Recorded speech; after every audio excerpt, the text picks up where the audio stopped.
Welcome to A Date with Darkness podcast, where I will be discussing the impact of hurtful and abusive relationships and how to overcome them so that you can move through your pain and get to the kind of healthy relationships you want, need, and deserve. I'm Dr. Natalie Jones. I'm a licensed psychotherapist based in California. While I hope that you find this podcast educational and informational, please note it should not be substituted for treatment with a licensed mental health professional. Also, due to the nature of the podcast, some of the information presented on the show can be sensitive to some of my listeners, so please note that listener discretion is advised. Thank you so much for listening to the show today. I'm so happy to be back in full swing of season 2. I have a great guest lined up for us today. She's also a good friend of mine, and I enjoyed chatting with her. And I think you're going to like this show, listening to her and listening to what she has to say, because she is really a very savvy guru at what she does. And so it's going to be Mercedes Samudio. Mercedes is a licensed clinical social worker, and she works as a parenting coach, specifically a shame-proof parenting coach. And she has her practice in California, the Shame-Proof Parenting, in which she coaches parents on how to work with their children. And her whole campaign is designed so that she can work with people to prevent shaming of parents. And why this is so important in today's culture is because there's a lot of people out there who make mistakes or who come from abusive backgrounds, that make a lot of mistakes. And in the public media, specifically social media and on the news media, you see a lot of people being shamed, or it's almost like a lynch mob when they make a mistake with their children. And so, a lot of people want to come for them. And so Mercedes' whole message is designed to connect with parents. It really does take a village to raise a child, and also to be supportive for the parents. But she wants to take the shame out of that, because there is no handbook on parenting. We all make mistakes, and the best way that we can move forward and try to support one another is to be empathetic and be supportive. So without further ado, here's our interview together, and I really hope that you enjoy it. Mercedes, thank you so much for being on the show. Hi, thank you so much for having me on. I am happy to have you on. I've been meaning to have you on for quite some time. I'm a follower of your work. You are a guru of all kinds, so I'm excited for this show.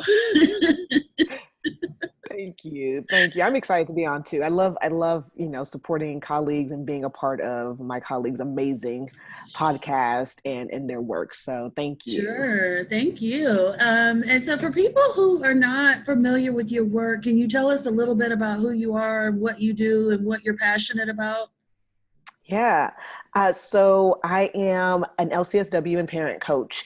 And what I am really hugely passionate about is this concept of ending parent shaming and creating shame-proof parents.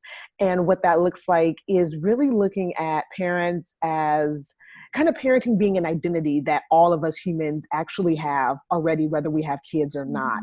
And really looking at not just parenting as a set of strategies or as a life phase, but really as this identity that each human who takes on that caregiving role and takes on the role of taking care of children, that we really help them cultivate this identity, and that we really help them do that without the shame, without the judgment, without the pointing fingers and the blaming. Because as we all know, you can't create an identity if you're constantly in a state of defense, if you're constantly in a state of fight. And so if we allow our parents to grow and develop a healthy identity, then they can be healthier stewards for the children that they are tasked with raising. So can you give some real-time examples of what parent shaming looks like? Yeah, so I think unfortunately, thanks to social media, we see it way more now. So one of the more recent ones that I can think of is a mother was at Disneyland and she was breastfeeding her child, and someone decided to take a picture of her and post her on social media saying, "Ugh, this is horrible. Why don't you cover up?" Things like that. So breastfeeding tends to be a very huge point of parent shaming. Some people feel like you should cover up. Some people don't care. Some people feel like you have to breastfeed or else you're not a real mom. Some people are like, "Well, just bottle feed." I think kind of those type of things are really hugely on parent shaming. Again, another one that came up, I would say maybe over the past year, was a picture that circulated on social media again of a mother who was sitting on her phone at an airport and the baby was on a blanket on the floor. And so the person who took the picture assumed that this mother was on her phone playing or on Facebook and wasn't tending to her child.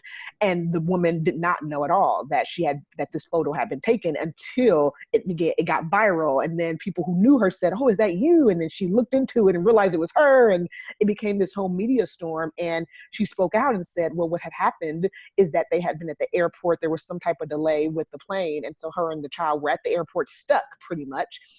So she put the baby on the floor while she was on her phone trying to check flight schedules, trying to check in with her family, let them know that she was okay and that they were here and they were safe, but they would be, coming home or returning from their trip at a certain time. And so she wasn't on Facebook. But it's kind of these moments, these snapshots that people will take of a parent. They see a parent having a hard time in Target and they think, oh, they don't know what they're doing.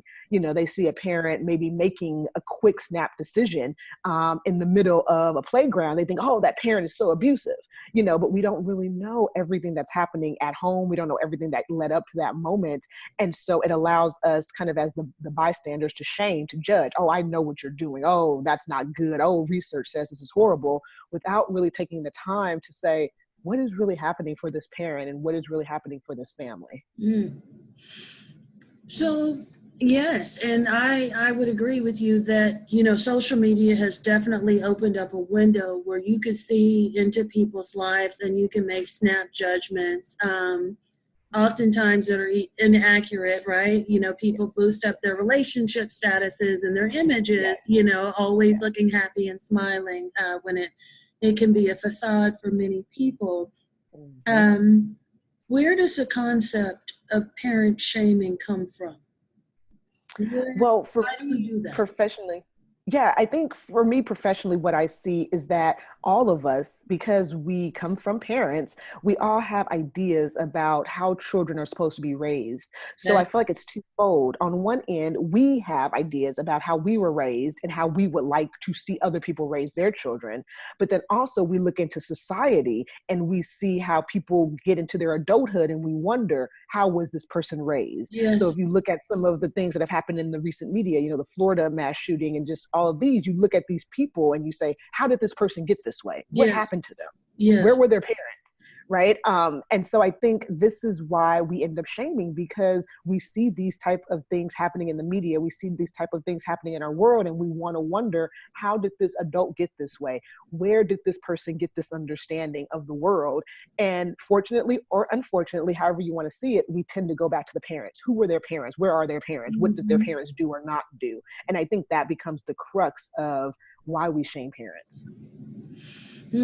Yeah, and that's a very valid point that we tend to go back and blame the parents. Even I believe even on the news the other day, um, the mother of the Florida mass shooter said that she's been getting death threats and things like that because of Mm, all the things that he's done, and so people are kind of taking out their aggression on the parents. yes. You know, and as you're talking, Mercedes, the thing that comes up for me is accountability. Mm, yes. How Yes. much accountability should parents have? Yeah. Yeah. And, I think that's such a double-edged sword, It is. because on one end, the parent is the caregiver of this child that they have either Yeah. brought into the world or have agreed to take care of in any way. Yeah. So you think about biological parents, you think about adoptive parents, foster parents, kinship parents, these people who have taken on this identity and said, I am going Yes. to care for a child, right? Yes. There's that accountability. I have Yes. said I will do this. But Yes. then there's also this piece of children being separate humans from the caregivers who are taking care of them. And so I think when we say the accountability lies on the parents, what we do is we kind of create a monster out of that. We have people who feel like they have all the control over another human, over another human's body, over another human's well-being.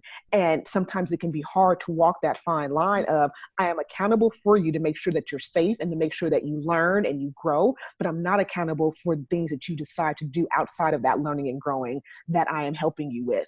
And I think that becomes one of those blurry, really easy things to kind of go back and forth on. So a good example for me would be when we're trying to teach our children respect. On one end, we are talking it. Respect others, respect yourself, don't do this, do this. But then on the other hand, because parents are given so much power, they end up not respecting their child. So while they're giving lip service to the concept of respect, the parent will open the door and say, turn that TV off without knocking. The parent will rip the phone out of the child's hand. This is my phone, I paid for. You do as I say. And these models of respect are not consistent with what the parent is saying. And I think that's where it comes into, okay, what is accountability, right? Does it reside on just the parent teaching the kid, or does it also reside in the fact that, okay, I am a human, my child is a human, and how do I model for them what I am giving lip service to? I feel like it's such an intricate kind of thing if you're kind of following where I'm going with this point. Yeah, and as you're talking, I'm thinking about chicken or the egg syndrome, because I have a lot of people that listen to the show that are victims of abusive parents.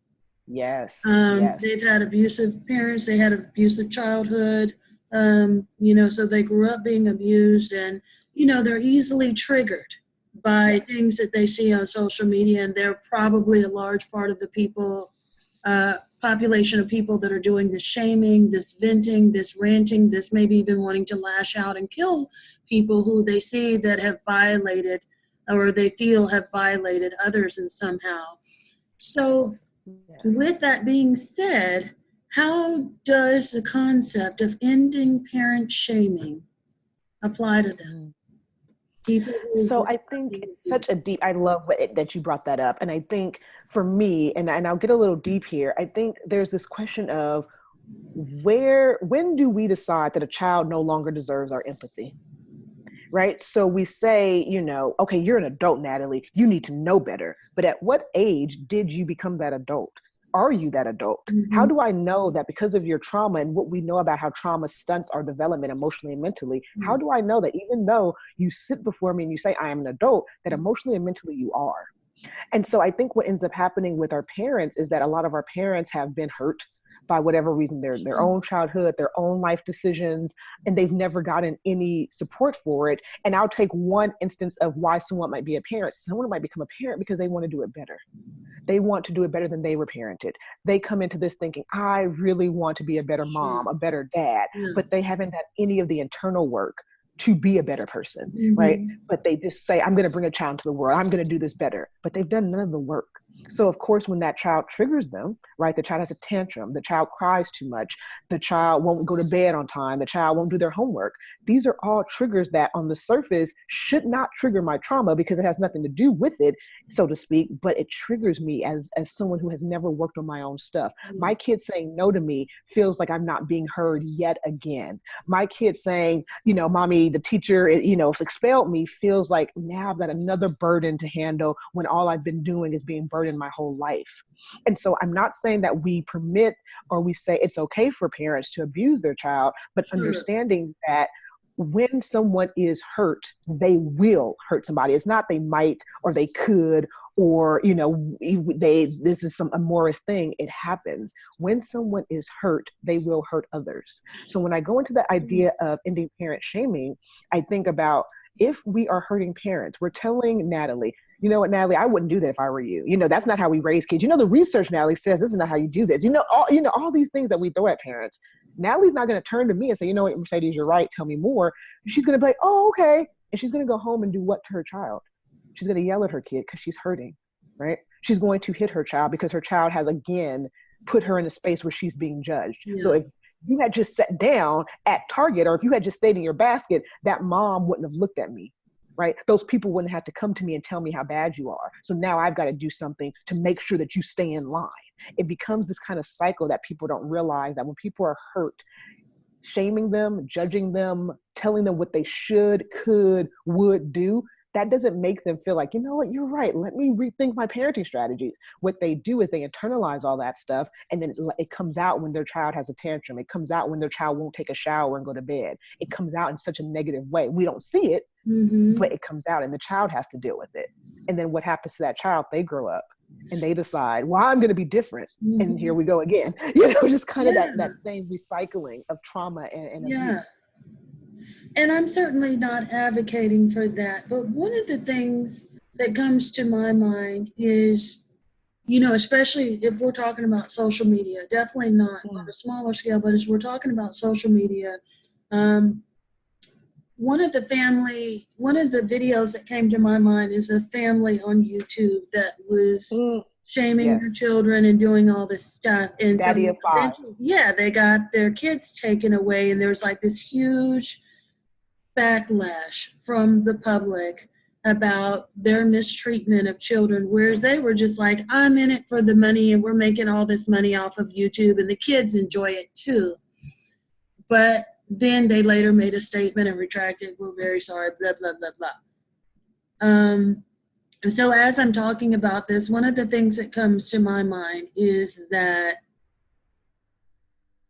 had they not gone through that experience, where there was such a public outcry, do you feel like anything would have changed, or they would have learned anything or done anything differently or protected their kids better? No, I don't. And I'll say that because up until then, they had a whole channel of video. I mean, I think because of the public outcry, they've taken them all down. Yes. And I think that the statements that they've made have been definitely lawyer, legal, PR statements. I'm not quite sure if these parents really truly understand what they've done emotionally and mentally to their children. But here's where parent shaming comes in. When you shame people, very few people sit and reflect on that shame. Most of us deflect, most of us defend. Right? So you have these parents who have done something that is so emotionally and mentally damaging to their children, and they're trying to explain it away by saying we were getting money for it, we had X amount of fans, we had X amount of likes, and then we say, but you were wrong. This was abusive. We're going to take your kids away. We're going to do all these punitive things to make you understand. And we are inadvertently doing the same thing that they are doing to their child. We're using punitive punishments. We're using these things, public displays, to make them see the error of their ways. And I'm not sure if fighting fire with fire is always the right way to help somebody understand what they've done. So these kids now are no longer in the home, or the kids that were affected, I think, were the only ones taken out of the home where the other kids were not. But you split this family up, and these parents still may not know, what did we do wrong?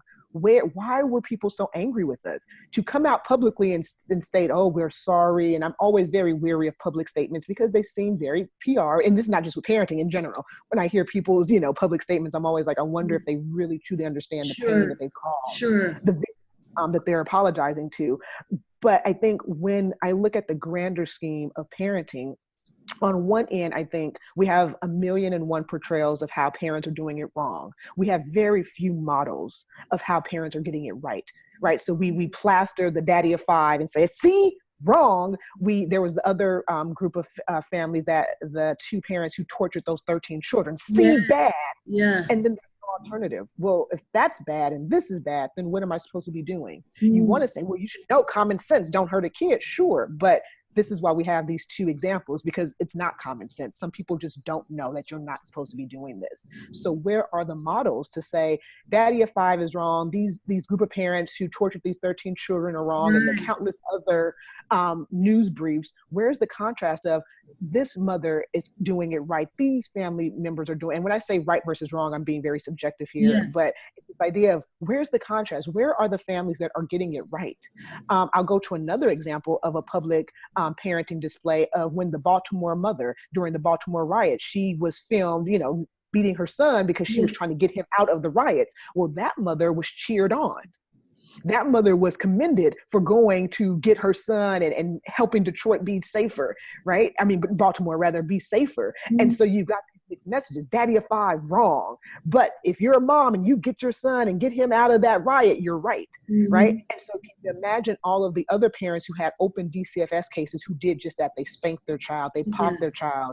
They had open DCFS cases and had their children taken from them. But then you have this Baltimore mom who is revered, been on all these talk shows, and I think the Baltimore police chief said, mothers like her are to be commended for raising their children right, or some things like that. It's all these mixed messages that we give to parents, and we use the same punitive shaming to get parents in line that we ask our parents not to do to their child. And it's very mixed. It's very difficult for a parent who's really trying to do it right to say, do I shame to keep my kid in line so Natalie doesn't call CPS on me? Or do I not shame, my kid, and then my kid is out of control and then I have a CPS call, right? Like, what do I do? How do I deal with this? I think that we have to be better as a society at not blurring those lines so much and not being so mixed messages with how we choose to portray quote unquote right versus wrong parenting. So what's the solution? How do we do it? Well, when I find that, I'll definitely let you know. I will be on an island somewhere with all of my money from the royalties of how I found that solution, and you'll know for sure. But I think for me, and this is, I think, a more controversial idea, I think for me, we really have to restructure and reframe how we see parenting, which is why I have developed this idea of a parenting identity. We have to stop seeing parenting as something that we just do. It's what everyone does. Once you get of childbearing age, you just do it. You get married, you have the kid. We have to stop seeing it that way. And we have to start seeing it as an intentional decision by a human to step into an identity, to step into a role. And we have to begin to prepare people, clinicians, mental health professionals. We need to be able to prepare people to say, this is how you help a human move from not having to care for someone else into how do I rearrange my thinking and my thought processes and my reflective processes to care for myself and another human at the same time. It is something that we really do need to look at, because I think we relied so much on the idea of common sense to be parenting. Oh, you just know, you'll just get it. You'll just understand. That common retort of, oh, you'll get it when you become a mom. We have to stop doing it. There's no such thing as getting it once you become. We have to get better at preparing people for this decision and to give people space to make that decision. And as I'm thinking, I work a lot with people, of course, African-American people. And as you were talking about role models. And we don't really have any positive role models at all on television. Whenever I talk to older generation, and of course, folks that are older than me, like 40s, 50s or whatever, who they looked up to or who were their role models, a lot of people point out the Cosby Show. Yes. And it's And while I think, again, it's no different than all of the other identities that we look to. So, you mentioned being African-American, and up until recently, I think we had very few representations of media personalities to look to other than Oprah and the Cosbys. Those were like people who everyone just knew, so if you wanted to be a famous person, you were Oprah. And if you wanted to be a good parent, you were the Cosbys. And if you wanted to be anything else, well, tough, because we don't have anyone else to show you, But one thing I will say is this: even those portrayals are very difficult because they are unattainable, right? The Cosby and Bill Cosby had people writing scripts for them each episode, so that is why Claire and I forget his name, what was Dr. Dr. Huxtable or whatever. That's why they were able to talk to each of their children the right way, because they had a wonderful script on what would happen and how the end of the episode would work and how everyone would learn a valuable lesson and we'd all go home and hug and yay. And they consulted psychologists. Right. For the show. Right. So a big part of that was like, okay, how can we present this image? Right. But I think what needs to happen, especially and I won't just use African American, I think especially in cultures where we're not the mainstream, and minority cultures and cultures of color, is we really need to have more voices in each of these cultures speak up about parenting. I think Yeah. sometimes we ignore the cultural pool of parenting and how child raising, it has such deep roots in culture. So it's not just that we are Americans, but it's the fact that we're African American or Asian American or Latino American. These, I mean, each of these cultures comes from such a communal identity where there were more people helping with the family. But now in America, it's so individualistic and we're all by ourselves, kind of in our Mhm. own little hubs. You know, neighbors don't even talk to each other anymore, let alone do, you know, how many of us Yes. know everyone on our block anymore? You Yes. know, let alone tell them my kid's at home, can you check on them? You Yeah. know, it's like we don't have that anymore. But most of our minority cultures are communal, right? Most of us come from communal cultures where people helped and there was a village of people and there was a community of people. And I think mainstream parenting ideas don't always have that idea. They don't always have that crux and that foundation. So you have families of color trying to fit into these mainstream cultural norms that feel so different than what you grew up with. Right. I grew up with aunts and uncles and cousins and people Yes. who could tell me what to do if my mom wasn't around, you know, and whether they did it right or wrong, you know, that's a whole nother podcast probably, but there were more than one Yes. person to tell me how to live, you know, people in my church, you know, there were more people. And so to tell my mom to be a positive parent, that was more isolative. It doesn't really talk always about the community. It doesn't always bring in these communal cultural pieces. And so I feel like I'm one of those voices. I think Dr. Shafali is another voice. She's a woman of color. I can't think of any more off the top of my head who are people of color who are in this field saying, hey, we've got to talk about parenting, yes, but we've also got to talk about it culturally. We also have to, Dr. Stacey Patton, sorry, she is another one who wrote the book, Spare the Kids, where she talks about the cultural understanding of why Black families spank and what that looks like. And so I think we need to have all of these voices. We need to have more than just mainstream voices talking about child raising and the idea of how do I cultivate a parenting identity.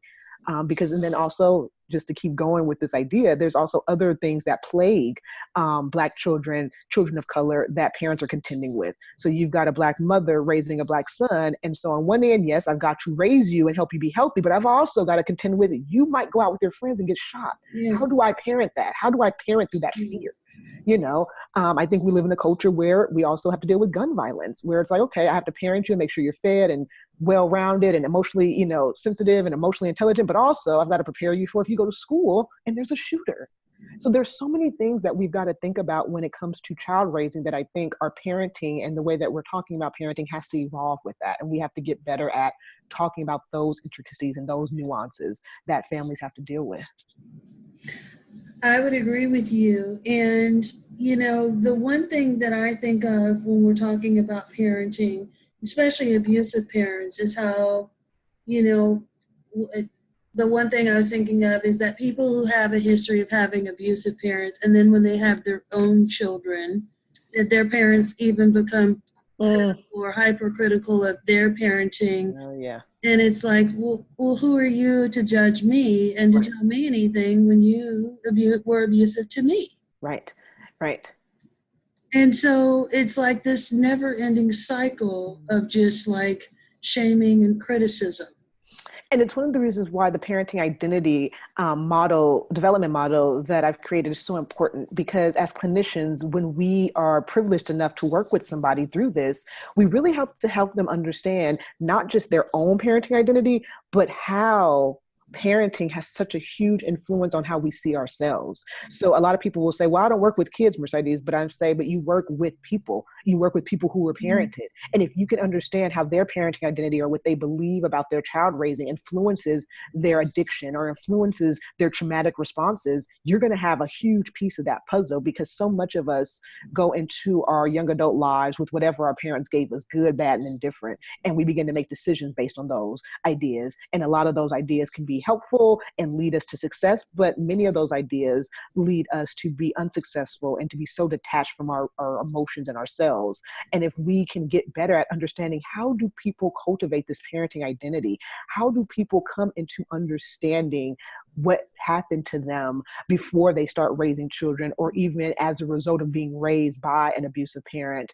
I think we can really start to understand why people do certain things. It doesn't mean we're blaming parents, but we're looking at how influential that parenting relationship is in our lives, both for our own child raising as well as our own decision making and our own identities outside of being parents. Mm-hmm. So, and then with your parenting identity development model, you had taken a few theories and kind of combined them and came up with your own. Can you talk a little bit more about your parenting identity development model? Yeah, so this idea came from the idea. I always love Erickson's psychosocial model because it gives us such a great understanding of what happens to us from birth to death. What are we doing? What tasks are we supposed to be completing? Where are we in our lives? And I began to look at that. And then I didn't use this for my basis, but I looked at the fact that we have a gender identity model and a sexual orientation identity model. And we have so many of these models that talk to us about how do we come into these various forms of our identity, except for our parenting. And I realized when I looked into the world, there was only one other person had even kind of touched this subject. Her name was Ellen Galinsky, and she wrote a book called The 6 Stages of Parenting that was published in 1985. But no one else has looked at this that way. And what that told me was that we don't see parenting as an identity. We see it as kind of a life phase. We see it as something that people just kind of do because we all can, procreate and have children. So we just do it. And I think that has really caused a lot of disconnect in how we relate to our parents. The way that even as clinicians, sometimes we're able to sit and have empathy with them because we feel like, well, you should know what you're doing. I'm giving you the skills. Why aren't you following through? Well, it's the same thing as if we tried to help someone with their gender identity. And if they weren't aware of who they are gender-based wise, then we can't throw any skills at them. How can we tell them how to come out to their parents if they don't even know who they are, where they show up on the spectrum? We've got to work with that person to figure out, where are you on the spectrum? How do you identify? What do you believe about yourself? So then once we get that cultivated, that foundation, then I can give you skills on how to come out and how to talk to people about your gender and how to talk to people about your sexual orientation. Well, it's the same for parenting. If you don't know who you are as a parent, I can give you every parenting skill in the book and you won't know how to execute it because you don't know who you are. You don't know what kind of parent you want to be. You don't know where you are in your parenting in terms of, am I raising a toddler, right? Or am I raising a teenager? And you might think, well, of course this person knows what type of kid they're raising, but I think we've seen parents of teenagers still treat them like they're toddlers. And we've seen parents of school-age children parentify their children like they're adults. And so I think it becomes this idea of, how do we help parents slow down enough to understand, who are you? Who did you want to be? Who are you now? And where would you like to go in your life? Once we've got that foundation, then we can put some parenting skills on it. Then we can really say, okay, since you're this type of parent, positive parenting might work for you. Since you're this type of parent, love and logic might be a really great curriculum for you to use. Since you're this type of parent, Dr. Shafali's Awakened Family, that might be a really great framework for you to look at. If you don't know who this person is or who this parent is, it's going to be really hard for you to help that person execute and go from concept to actually implementing these parenting strategies that we want to give our parents. And as you're talking, the idea of shame, right, is, for me, it's always been deeply rooted in trauma or control. And I'm wondering if people view parenting as basically traumatic. Yes. Traumatic experience. Oh, yeah, I think it is. I think even if you think about, let's start with pregnancy, right? The first part of the parenting identity model is pregnancy. And how do we help a family nest and grow? Pregnancy can be very traumatic and scary for someone who's had body trauma or sexual trauma, or who has ever had their rights violated, right? So to even be pregnant, that can be such a huge moment for this person to have someone else growing inside of them. And what does that mean? And how do we take care of this woman? How do we take care of the people around her so they can take care of her? I think, yes, parenting can be traumatic because you've got so many of your emotions being triggered at any given time. Your fear, your nurturing, your thought processes, all these things are being triggered all the time. And if you don't know how to manage that, it can get really traumatic really quickly. Children are not easy. Children cry and they kick and they scream and they have huge emotional outbursts. Even if your child is typically developing and you've given them the best life you can give them, they're going to have emotional outbursts. They're going to have these moments that can be really triggering and really traumatic. If you wanted to be the best mom who took their kids out to Disneyland and gave them ice cream, if you wanted to be that parent and your kid is not allowing you to be, that can be really triggering. and really traumatic. If you wanted a kid who was really loving and holding and cuddly, but your kid just has a sensory processing issue and can't take all that cuddling and can't latch on and can't, breastfeed, like those things are traumatic for people because we all come into parenting with ideas. I'm going to be this dad. I'm going to be this mom. And the child that comes into the world may or may not be able to accommodate those visions and those ideas. And I think that can be traumatic. And then you get into the part where you have kids that are in school and you have teachers, and now you've got peers and other people watching you, seeing how you're a parent. So I think that is hugely traumatic. And you said something earlier where you said people who have been traumatized by their parenting can also be shaming. And I think that just really goes in line with this idea of hurt people hurt people. Correct. If my mom hurt me and I'm watching you now hurt your child, that's going to trigger so much. I want to fight that battle that I didn't have the chance to fight. Yeah. So I think you do great work in really identifying how trauma looks. And I think, we think about the ACEs study and all of these things that have finally, empirically shown us that trauma is real. We're not just making up. Therapists are not just touchy-feeling people making this up. Trauma is real and has real consequences.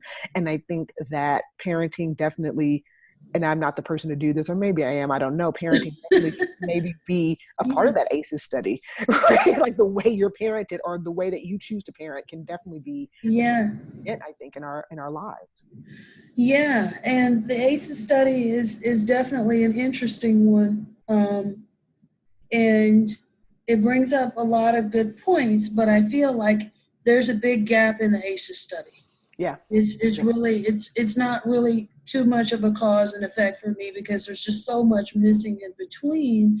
But I do think it has some validity to it. We just need to be able to connect all the dots in between to say, yes, it was definitely this. Yes, it was definitely that. But I think, one of the pieces that also come up for me is the cultural element, and how that plays a part into what you're talking about, because there are a lot of cultures that are based, even cultures, subcultures, even religions or what have you, that are based on the idea of guilt and shame. Yes.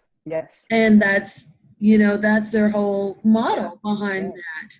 And people that are in it, that's the only way that they've ever done things. Yes. I don't know if they have, I've worked with some people that are Catholic and they have a lot of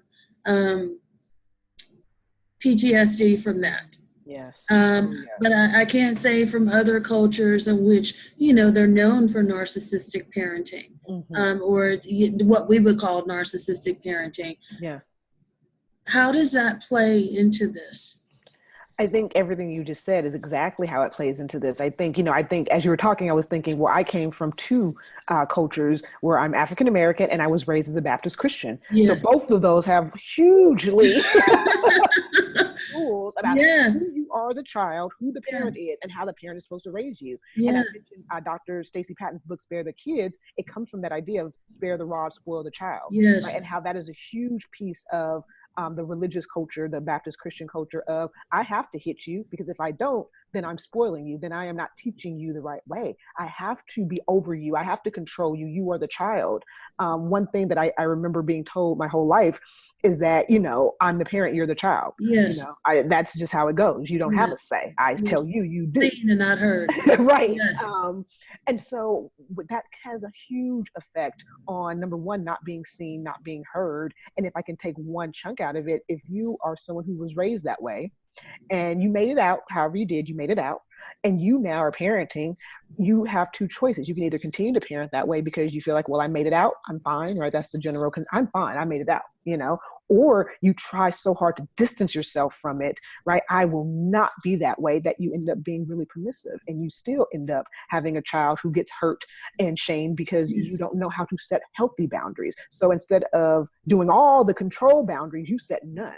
And I've seen both where people will say, I'm not gonna be like my mom. My mom set too many boundaries. She spanked me and we're not gonna do that. But then you don't know how to set healthy boundaries so that way your child feels safe. That way you feel safe, right? And so I think there is a huge tie to of trauma, and that when we are traumatized by things, we will either hold on to it for dear life because it's the way to survive, or we'll reject it completely. And both of those don't allow us to develop healthy reactions and healthy ideals around it. And the same happens with parenting, I think. When you come from a culture that has taught you so much about X or Y, especially child raising, you end up doing one of two things, where you either hold on to it because you made it out alive, or whatever that means, quote unquote alive, or you will reject it completely, which means you have nothing then. You have no foundation. You don't know what you're doing. You're kind of just, flying without a course, if you will. And I think I've seen both of those in my practice, where it's difficult to help that person come to the middle and find that middle ground of what's healthy. What does it mean to set healthy boundaries? Not strict boundaries, not no boundaries, but what does it mean to set healthy boundaries so my child feels safe? So that way I feel safe. I feel like a healthy guide for my child. And I think that becomes the work that a parent has to do when they've been raised in such strict religions or cultures that have rules about how to raise children. And that's an excellent point. And then too, the other thing that I was thinking that as you were talking was that people have to have, in order to understand that they're being shamed or they're being shameful, I should say, they have to have a fair amount of insight. Yes. How does one develop insight, or what is the clue in that they are shaming people or that they are being shamed? The two words that came up as you were talking with that was space and curiosity. So I think when we see people being shameful, we tend to react. You are being shameful. You are bad. Don't do that to me. You better not. But I think there comes this place where we have to decide to be curious. I wonder why you think that about my parenting. Can you tell me more about why you made that decision or why you made that choice? And then also holding of space. I have this analogy where I tell people, how many people, I ask clinicians when we talk about this, how many people would get in the way when you see an emergency vehicle coming down the street? How many people just stay there? I'm in the street first. Most of us know to get out of the way. Even if we're late, even if we're in a rush, it's an emergency vehicle. They're rushing to save somebody. Let me get out of the way. That's how I feel when we are shaming parents. If you're not there to hold a space, if you're not there to, you're the emergency personnel on the way to save them, get out of the way. Don't be in the way. Don't shame, don't judge, don't shake your finger at these people. Hold a space and say, I don't know, Natalie, why you chose to spank, your daughter, but can you tell me more what happened? I really want to hear. And if you don't have to be a therapist to hold that space. If you can just listen, right? If you can just say, I'm really curious about why you made that decision. I really want to understand what happened, and to listen, to not to go right into, oh, well, the research says, and yes, there's time for that. And there's definitely time for education, but just to hold a space to say, tell me more about why you made that decision. Why did you take their iPad for 2 weeks? Why did you send them to bed without supper? What was that about? Tell me more. I'm not sure how you run your home, but I would love to know more about that. And to not do it in a way that you're gathering information to kind of stake them with later on, but do it in a way where you're like, well, now that I know, this might be above me. I know someone else who can help you. I thought I could help, but I don't really know, right? That's that emergency personnel thing. I'm not going to get in your way. I don't truly understand what's going on in your family. I'm not sure why you made that choice, but there are people that can help. Here's a book, here's a website, here's a therapist, a coach, or something. And I think that we have to learn how to have both of those things, that curiosity, I wonder why, and that space to sit and listen when they give you the answer.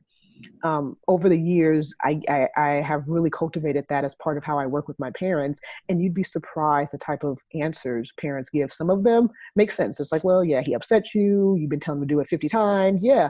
But some of them, my parents would just be honest and say, I don't know.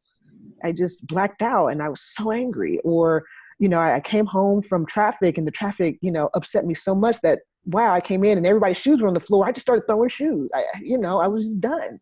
And these are all things that, yeah, I can shame you for it, or I can say, wow, this is how you manage anger.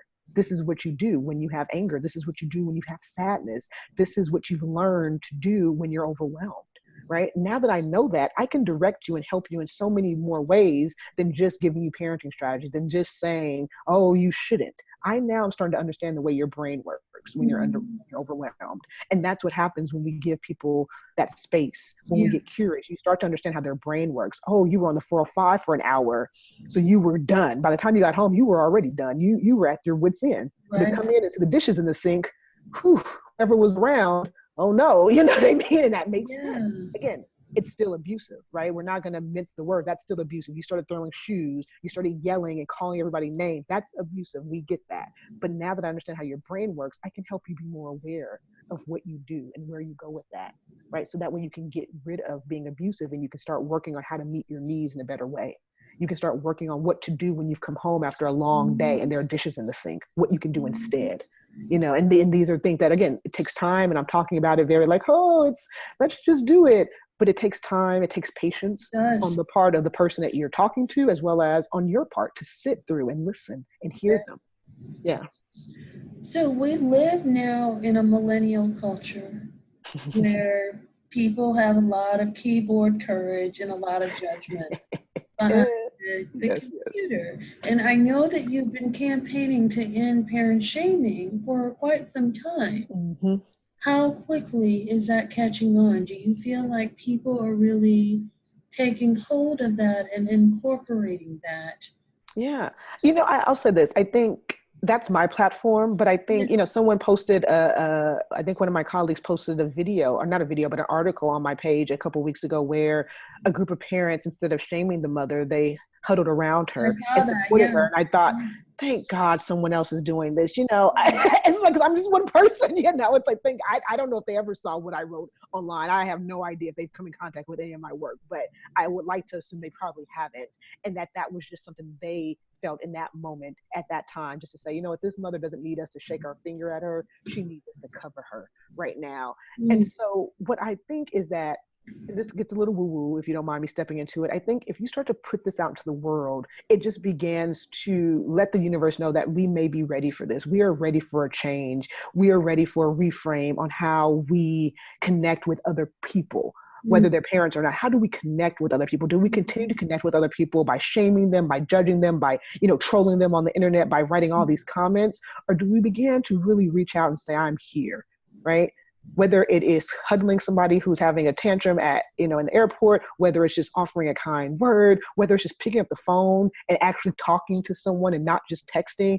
These are all things that I think, outside of even my End Parent Shaming campaign, we've really got to take some time to do, because we are in a world of hurt and pain, and we are in a world of people who will just type any old thing at any time. Even, you look at our president, just any old thing, any old time, just, I'm on the keyboard. And so I think it becomes, everyone who sees this, you can be enraged, or you can say, I'm going to start doing something every day just to bring more awareness to how we guilt, shame, and judge others. That I am going to be one less person who decides to do it. You do it to parents, great. You do it to women, wonderful. You stop shaming and hurting Black people, fine. I'm just thinking about all the campaigns that are out there other than mine. I think if we just all commit to saying, I am going to just stop doing it with my own life. I can't worry about what Natalie's doing. I can't worry about what so-and-so's doing, but I'm going to make it a point not to shame people. I'm going to make it a point to connect and support and empower people. I think it just becomes this thing that everyone does. I think it just becomes this thing that everyone says, okay, well, I can do it. Oh, I can. Okay, well, I can too. And oh, yeah, that's easy to do. I can smile instead of, grimace at somebody. I can do that. It's like, it just becomes this thing that catches. So for one thing, yes, it being my campaign, I'm like, yeah, let's end parent shaming. But I really just, and again, woo-woo, I just really want us to all look around and say, I don't have to wait for Natalie to make a hashtag for me. I can just decide I'm going to do something better, whether I've seen a hashtag on social media or not. Yes. And and as you're talking, Mercedes, the one thing I think too, and you tell me what you think in terms of elements that have to take place in order for people to stop shaming. I think people, one, have to have insight. Two, people have to have acceptance or maybe even forgiveness for the wrongs that they've experienced or the, however they felt slighted. And they really have to understand that they're being triggered and they're projecting their stuff onto other people's stuff per se. And not to say that there's just not some crazy stuff that we see out there, because I'm sure, there's a lot of crazy stuff, but, people just get triggered by that. Yeah. Yeah. And so, so much. What do you think has to happen in people in order for them to stop shaming other people's on their parents? Yeah. I'll go back to this idea of space. I think we all need a space to dump our stuff. I think the internet has become that space, unfortunately, and Mhm. so people come and they just dump their anger, their Yeah. pain, their fatigue, their discomfort. And I think that we have to be intentional about how we create spaces for ourselves. Where do I go to dump my stuff? Do I go to a therapist? Do I go to a coach? Do I go to a support group? Do I go to a specific Facebook group that is allowing me to do this? And I think it becomes really important that along with the things you just share, that insight and that ability to understand how you're being triggered, I think you also need a space Yeah. to be triggered and to say, I am angry and I don't like this and this Yes. sucks and I hate this. I need to be able to dump that and then Mhm. have something or someone to help me rearrange what that looks like. And again, there's so many different ways. Therapy is a great way, I think, to Yeah. do that. But there's also support groups. There's also meetup groups. I mean, I was with the moms group a couple of weeks ago where literally they just get together every Sunday and talk. And that's a space. No one's a therapist. No one's, they have various professions, but they just sit and talk about how hard it is to be a mom. That is even enough sometimes just to go and dump and say, okay, I know every Sunday morning I'm going to have coffee with another group of moms and I can hold on until then.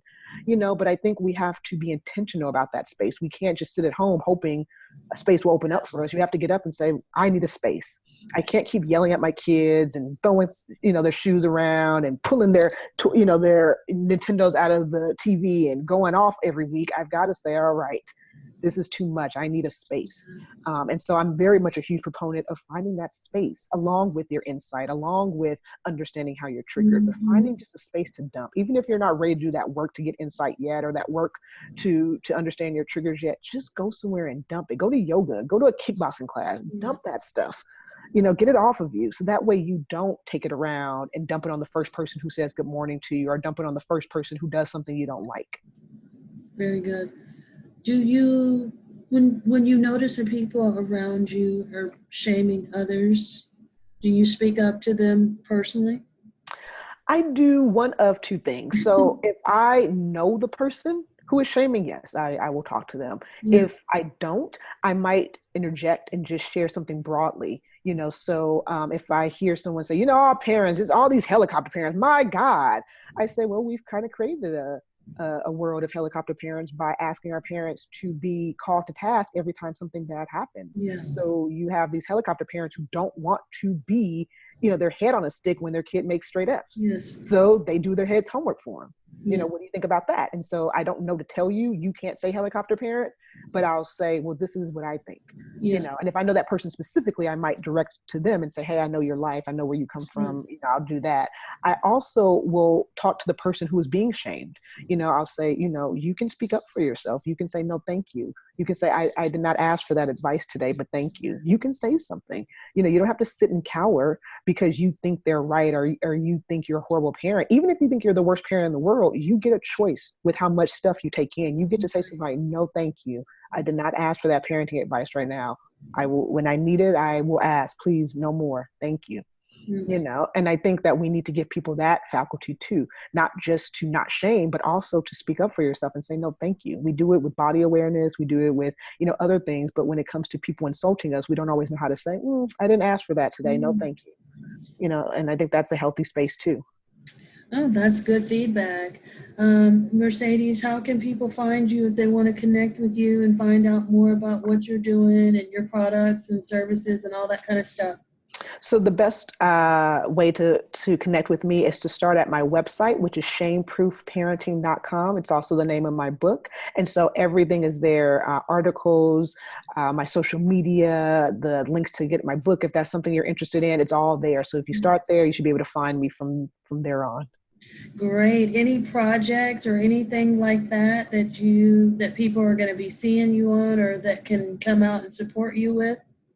I'm always on social media. So if you are someone who's on Twitter, Instagram, Facebook, wherever, you can probably find me on there. And that's where I usually post anything that's going to come up, any new events that I'll be at, or any new products or services that I'll be offering. So that's probably the best way to stay up to date with what I'm doing. Okay, fair enough. And last question for you, any resources that you suggest for people that find themselves shaming others or that find themselves being shamed?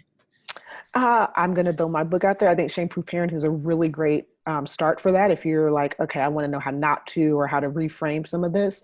I also want to say, I think Brene Brown has a really great understanding of shame and vulnerability, that if you've never been introduced to these concepts, she has great TED Talk videos and videos online and her books.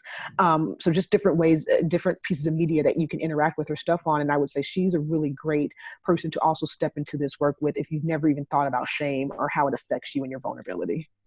Okay, great. Well, Mercedes, thank you so much for being on the show. I know the listeners will love it. I certainly loved it and learned a lot from you today. Thank you so much for having me. So I hope that you enjoyed the talk with Mercedes, and she offered a lot of really juicy tidbits, and I encourage you to go onto her website, shameproofparenting.com, to follow up with her and see all of the wonderful things that she's got lined up.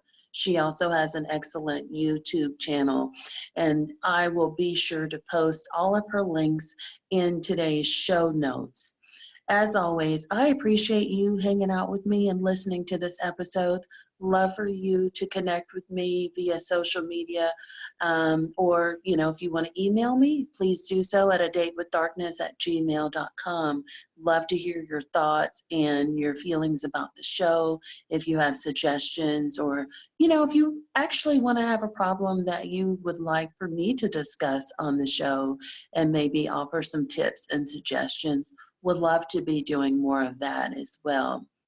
As always, I encourage you to go on your podcast page, however you choose to listen to this show. Be sure to leave a positive review, whether it's on iTunes, Google Play, Stitcher, whatever your preference is, and just let people know how you feel about the show, if you're learning things from it.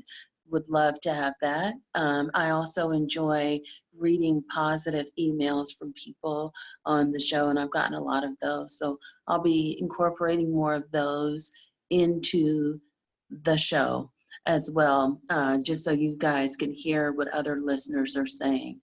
And I'm thinking about actually starting a private phone line for the show. So if you're not comfortable with emailing or reviewing, but you want to call in and leave some thoughts, that'll be an excellent way for us to connect as well. So be sure to stay tuned in for that. And if you're wanting to support from other people, like-minded folks that have kind of gone through some of the same things that you're going through, you want to connect with folks who also have a history of not being in relationships that are healthy, and they're wanting to now work on their healing as well as you, please be sure to come on over to our private Facebook. And so I look forward to chatting with you guys next time. And until next time, be well. And thank you so much for spending this time with me. I so appreciate you. Be well.